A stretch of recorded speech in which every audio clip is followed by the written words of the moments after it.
Welcome back to Outdoors with Larry Ray on 790 The Bet. Brought to you proudly by the Tennessee Wildlife Resources Agency and Wally Hatchett's Comfort Food and Drinks at 6439 Summer Avenue. Hey, welcome back to Outdoors with Larry Ray as we talk on this Saturday, the last Saturday in August, which you might remember is Free Hunting Day in the state of Tennessee. And this is also opening day of squirrel season in Tennessee. It's also the velvet deer hunt in Tennessee.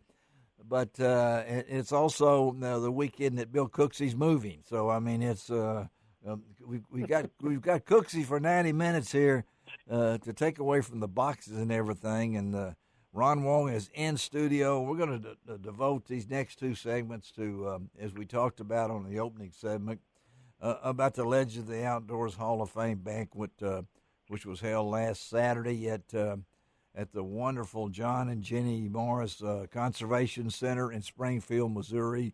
And we got the man on the line with us right now that he stood for 4 hours. I didn't see a cane. I didn't see a chair for him or anything like that. He was in perfect attendance on the stage, and he's the man that has made this thing grow to be what it is, and that's our good friend Garry Mason. Good morning, Garry.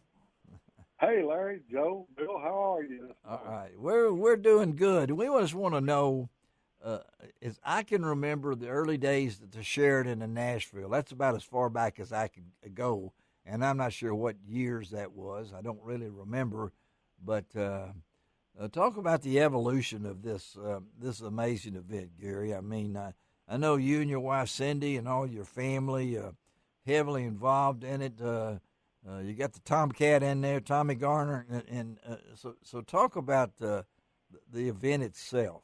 Yeah, well, we actually started this event in 2002 right here in my hometown of Paris, Tennessee, at Paris Land State Park down on Kentucky Lake. And we did it in 2002 and 2003 at that venue. And then we moved it to the Music City Sheraton in Nashville. Okay. And we were there for 7 years. And we were supposed to go to Opryland that 8th year. And if you remember, all of Nashville got flooded. Opryland got flooded.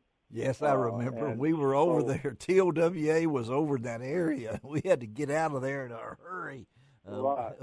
So we had made a commitment to go there then, and we had to scramble and go to the Renaissance downtown in Nashville. Okay. And those folks really treated us great, but we had made a commitment to Opryland. So that next year they got Opryland back up and running. We went to Opryland on the 9th year. And then after that, we moved it out to the General Jackson Showboat. And we stayed on the General Jackson from the 9th year all the way up to right before COVID. Once COVID hit, we couldn't do it. A lot of things got shut down, and we did too. But after COVID, we brought it back to the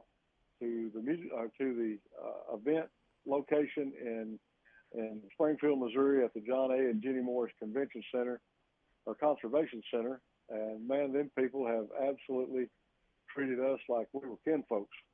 And it's really and Ron and I and Bill will vouch for this.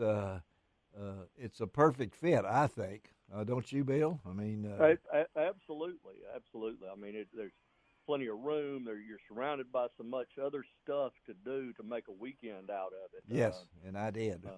I mean, that's the whole thing about it. You have the Wonders of Wildlife Museum, which is unbelievable. It is a world-class museum. Yes. And, I encourage everybody to go out and take a day and visit this awesome museum. And the conventions, the Conservation Center.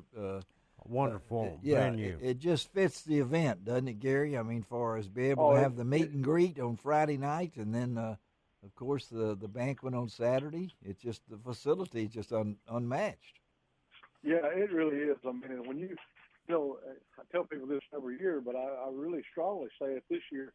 When you look at the people that was in that venue for the Hall of Fame, all the outdoor celebrities that was there. I mean, I got a group picture right here in my hand, and it was Glenn Andrews and Billy Blakely and Arnold Brewer Jr. Yeah. Catfish Keith Sutton, Cuz Strickland. Yeah, it was. I mean, the list just goes on and on and on, and you'll have to go to Facebook and check Yes. that out because I showed it on Facebook. But all the great folks that are coming back each and every year to help us induct and to say congratulations to these folks that are going in the Hall of Fame. And, you know, I woke up Sunday morning, and I got to tell y'all a real quick story of something that happened, and this is just Sure. God's always in that room. Yeah. Sunday morning after everybody left, I got up, you know, and I told everybody goodbye that I seen and everything, and all the family left, and Cindy and I decided to go ahead and hook up and head home.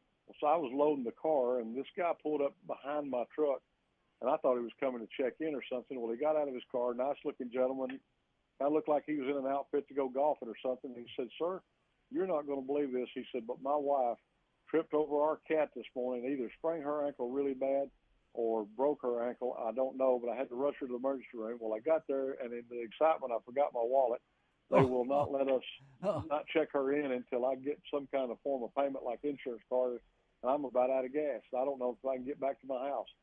So I reached in my wallet, and I give him a pretty large sum of money, Yes. one bill that I had. Yeah. And, man, he just thanked me and everything. He said, "I'm going to call you this evening." So he took my card, and when he looked at my card, he said, "I've been watching your TV show." And I said, "Well, thank you." You know, There you well, go. he left.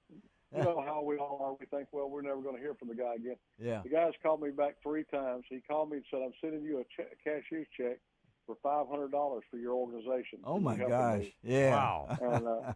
And so, you know, that's just how God works. And Yes. and to get to stand in that room and stand on the stage with all my outdoor heroes, Larry Ray included, yeah.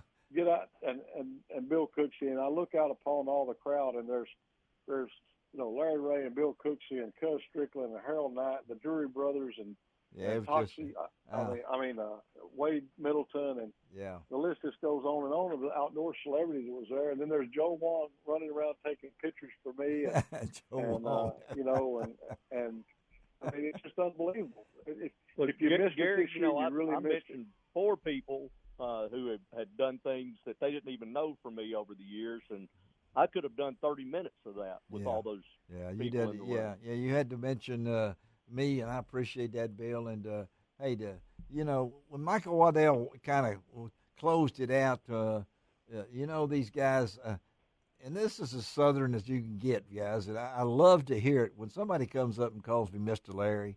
You know, that means a lot to me. It really does. Yeah. And when Michael mentioned, he said, "Mr. Larry," you know, those are from the heart, and that's what this event is about. And as Ron was photographing it for history's sake, which he did, to look around the room, and I know Gary, I was trying to figure out the order of speeches.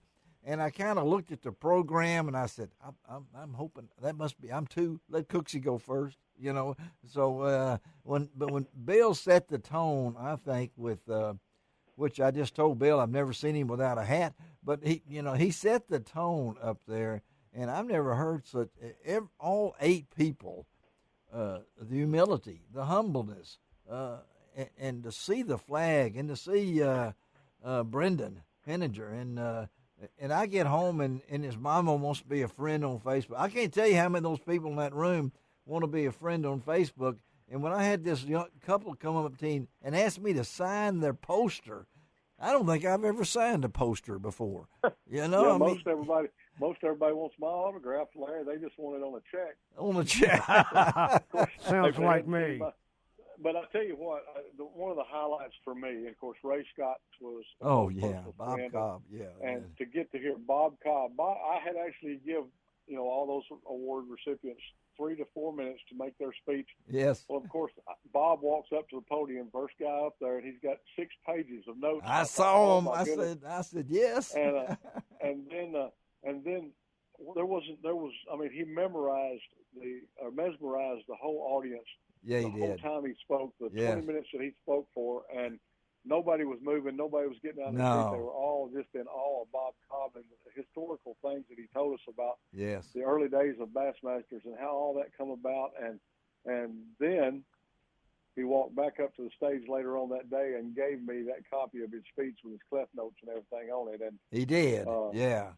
So that's a true treasure. No Ron Wong, you can't have it. But I continue about it. But how about Ray Scott's son and the two kids up there? Oh, I mean, gosh, that's a tearjerker. I tell you. Yeah, the little one was crying like everything up there. I'm gonna tell you what, I was crying. I had tears rolling down my face. I know y'all couldn't see it. But it kind of messed me up because I forgot some of the things I was supposed to do and had to go back and do them It's okay. later in the program. But it's okay. Which messed my system up. But I'll tell you, that was it was so phenomenal to get to honor Ray and his memory, and that's what the Legends of the Outdoors is all about. It's so nobody will ever forget the memory of all of our Hall of Fame members and the great people in it. And what a great day it was, not because of me, but because of all of you guys. Well, we're going to talk a lot more in this next segment. We're going to bring in Cuz himself. Cuz Strickland's going to join us as now I guess his official duty. He's kind of the spokesperson for the Legends of the Outdoors, and did a wonderful job himself of setting the tone. So let's take a break on Outdoors with Larry Ray. Bill Cooksey on the line, Ron Wong in studio, Shelby McCall is our show producer, Garry Mason on the line. So let's take a break and come right back on Outdoors with Larry Ray.